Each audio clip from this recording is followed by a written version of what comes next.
What's up, you guys, and welcome back to my YouTube channel. This is your girl Yoshi, and welcome back to another episode of Kicking It with Yo-Yo. I am here to bring you last night's episode of Black Ink Crew New York. This is season 6, episode 12, and it is titled The Book of Genesis. This episode was really good. So let's just go ahead and get right on into it. So we started this episode with the gang. They're hanging in the shop and they're all joking and laughing about how Caesar cropped Walt out of a photo that he posted on his Instagram, and how he left his, I think it was his shoulder and his shoes in the photograph. So I think it was a very good scene to open up for a very emotional ending. So then we switch to, oh shit, and he is on his way to, I think Nikki lives in Atlanta. I thought they lived in LA. But anywho, he's on his way to Atlanta to see Nikki. She called him, of course, to tell him that she's 8 months pregnant. I don't believe this storyline at all. I believe that it was just a scheme that Todd set up to come to us with the bullshit. I do not believe for 1 second that he did not know this girl was pregnant when he left. Like I said, this was just a way to get him back on the show and for him to have a storyline.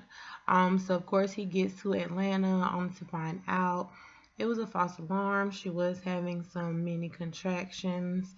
And they gave her some medicine to stop it.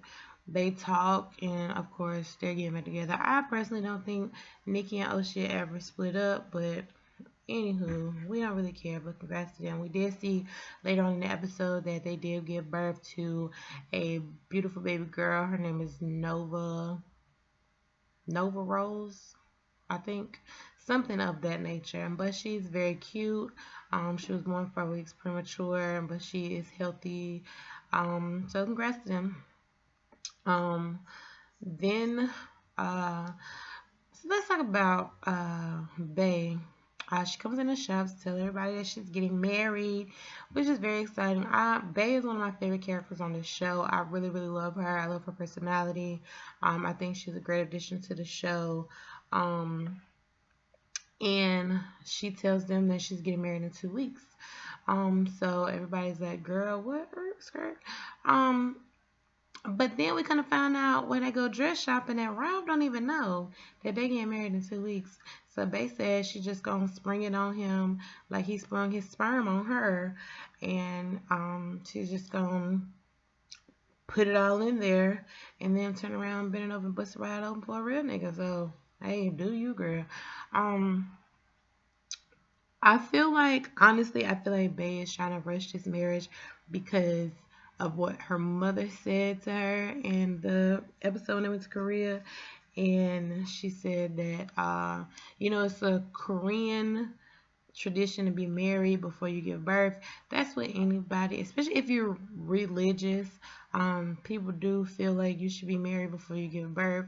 But it's life. It happens. But congrats to Bae and Rob, I think is his name. So then, Walt and his date. If I was Walt, I would have cussed Jada out so bad. You brought a turtle, girl. A turtle. And not one of them little baby, cute little small turtles. You brought a sea turtle. What's that? She brought a turtle from Finding Nemo. I don't even know that thing name. The one to be like, rock out, dude. That is the turtle. And they brought it in a Tupperware, girl. If you know. Then she wanted Walt. Walt tried to give her the benefit of the doubt. He said, you know what? She's here. We're just gonna go ahead and go on through the date. But then the turtle fell off the table, the pool table. First of all, when she said she couldn't find a babysitter for the turtle, Walt, that was your cue. Like, to walk out. I don't know who you let set you up for this, but they tried it. So the turtle fell off the table, and she picks it up and tells Walt the turtle wants him to kiss his boo-boo. So then she kissed the turtle and tried to kiss Walt in the mouth. And Walt is like, girl, you know what? God bless you. Good night. Benediction. This is it. This is where I end it. Then she goes to the bathroom. So Walt was like, you know what? I'm just going ahead and make my exit. Like, we ain't got to talk about nothing. We ain't going to have no conversation. None of that. I'm going to just go. And I'm just going to block you on my way out the door. So, hopefully we don't see her craziness again. Because that heifer is a french fry short of a Happy Meal. Because, listen, who brings a turtle in a tub? Girl, anywho. Moving right along swiftly and professionally, like Justin J1232 be saying. So then we get to Bay and Rob. They are shopping. So she just decides this is the moment, this is the opportunity. She's gonna spring it on him. So she's like talking about cereal. Then she's like, I want to get married in 2 weeks. Then she just kind of like tries to speed by it. But Rob got some good ears and he was paying attention. And you was not getting ready to do that Jedi mind trick on him, baby girl. And he was like, no ma'am. Like, it's not happening. Like, I want to give you the wedding of your dreams, so it's just not happening. And Bay is feeling some type of way because he never tells her no. And I can kind of understand her because I'm the same way. Like, if you spoil me, like, I'm the baby of the bunch when it comes to my sister and I. So, well, actually, on both sides, I'm the youngest girl. So, when I get told the word no, like, especially from my significant other or my mom or somebody, like, it really pisses me off and I really get in my feelings about it. So I kind of understand where she's coming from, but then I can kind of understand where he's coming from, saying that I want to give you the wedding of your dreams and I don't want to rush it. So yeah, like, we'll see what happens if they have a small wedding or if they have a big gigantic wedding. So then Caesar meets up with Sky, and she tells him that she doesn't think it's a good idea for him to meet up with Genesis, even though she gave him her blessing. Now she doesn't feel like it's a good idea. And Caesar's like trying to convince her, and she gets upset about it. She storms out the restaurant, and then she tries to bring a peace offering back to the shop, but Caesar pulls her in the back and tells her he went ahead and contacted Genesis and he did agree to meet. Sky is in her feelings about it, of course, and she says that she doesn't need to close that chapter. It's already closed. It doesn't affect her, and it's all smoke and mirrors because you can clearly see the way she acts that is really bothering her. So let's dive right on into this whole scene with Genesis and Caesar. Okay, so Genesis shows up. Caesar tries to, shake his hand, but Genesis is like, nah, bruh, we're gonna pound it out. I don't know you like that. No fingertips, no evidence. So then, they're talking, and Caesar's basically telling him, like, I'm just trying to understand the situation. And Genesis is very standoffish, and he's like, you don't need to understand the situation, nigga. You're not my mother, you're not my father, so, like, who are you? And I can kind of understand where he's coming from with that, because if you don't know the situation, don't try to insert yourself in it. But in a way, it is good to have somebody that is a neutral party step in to kind of mediate the situation. So they're talking, and Genesis is, like I said, he's really, you can tell Genesis he's really angry, and he has a lot of anger and a lot of resentment and a lot of hurt deep down inside of him. And so Caesar is like, I'm just trying to get on the same level as you. I'm trying to meet you where you are. And so Genesis moved the table, and I was like, hold on. Like, what's about to happen here? Because the way they set up the preview was like him and Caesar was about to throw them things. But he just moves the table, and I think he wanted no barrier in between them so he can really see him. And then when that boy broke down, like, Caesar took him where he needed to go. And I feel like I love Sky, But at the end of the day, everybody wants to be Team Sky, and there is nobody that's really Team Genesis. And I feel like that's where he is. Like, I get it. Like, Sky did what she felt she had to do at the time. And I've never been in that situation, so I can't say I understand it. But from an outsider looking in, I feel for her. But most of all, I feel for him because at the end of the day, when he broke down, you could see that little 6-year-old boy that his mother put up for adoption all over again. And in my opinion,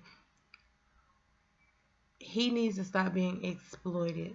I feel like the next conversation Sky has with her son, if he agrees to meet up with her, it needs to be off camera because I feel like